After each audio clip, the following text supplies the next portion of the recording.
Mister Bachchan. ఏం చెప్పాలి, ఎంతని చెప్పాలి. ఇప్పుడు కూడా పెద్ద పెద్ద డైరెక్టర్లు ఈ విధమైన స్టోరీలతో వస్తున్నారంటే అసలు నమ్మలేకపోతున్నా. యాక్చువల్గా ట్రైలర్ చూస్తేనే అర్థమైపోయింది ఏం పెద్ద ఎక్స్పెక్టేషన్స్ పెట్టుకోవాల్సిన అవసరం లేదు ఈ సినిమా విధానే. సో ఎక్స్పెక్టేషన్స్ పెట్టుకోకుండా వెళ్ళినప్పటికీ ఏంద్రా ఇది అన్నట్టు అనిపించింది. చెప్తున్నా కదా, మామూలుగా లాగలేదు, గట్టిగా లాగినారు. చెప్పాలంటే దీనికి 1 hour 45 minutes లేదా 2 hours చాలా ఎక్కువ. పాపం జగపతి బాబు క్యారెక్టర్ అయితే బఫ్ఫన్ చేసి పడేసినారు. ఎంత ఎక్స్పెక్టేషన్స్ పెట్టుకోకుండా ఉన్నా కూడా కొంతమంది యాక్టర్స్ చూస్తే ఒక ఫీల్ వస్తుంది కదా, ఓ మనోడు విలన్ గా చేస్తున్నాడా, ఓ మనోడు కమెడియన్ గా చేస్తున్నాడా, నో డౌట్ దుమ్ము దులిపేస్తాడు అనే ఫీల్ అయితే వస్తుంది కదా. సేమ్ జగ్గుబాయిని చూసినప్పుడు కూడా అదే అనుకున్నా.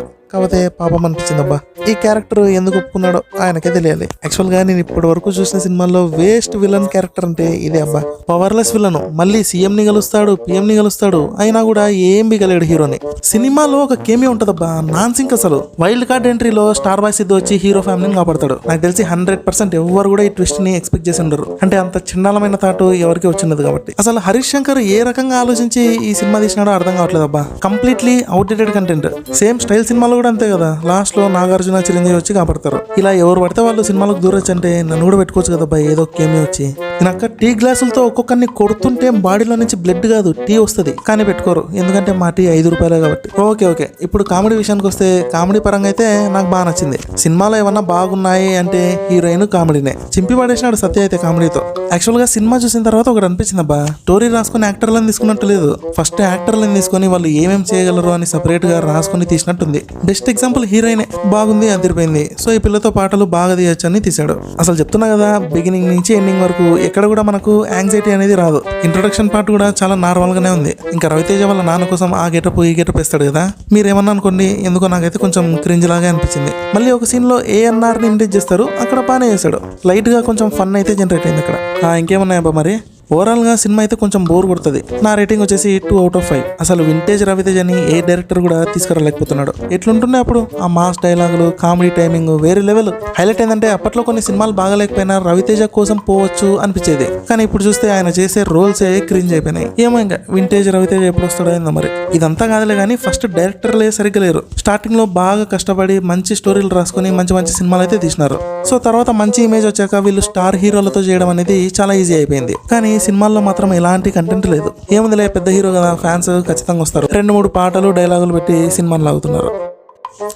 ఒకటి గుర్తుకొచ్చింది, సినిమాలో ప్రభాస్ సీన్ క్యారెక్టర్ అయితే బాగుందబ్బా అని అనుకుంటూ ఉన్నా, కానీ ఫైనల్గా దెబ్బేశారు.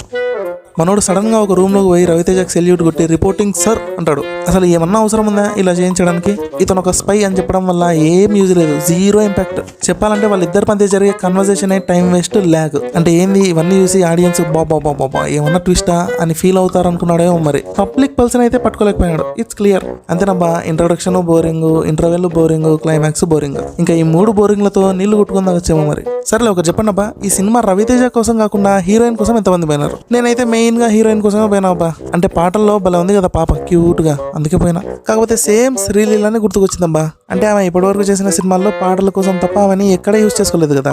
వెయిట్ పాటల గురించి ఒకటి చెప్పాలబ్బా. కొన్ని స్టెప్స్ మూమెంట్స్ చూసినప్పుడు అయితే లైట్ గా మూడ్ వచ్చేసిందబ్బా. అంటే మరీ ఓవర్ గా ఉన్నాయి ఆ స్టెప్స్ అయితే.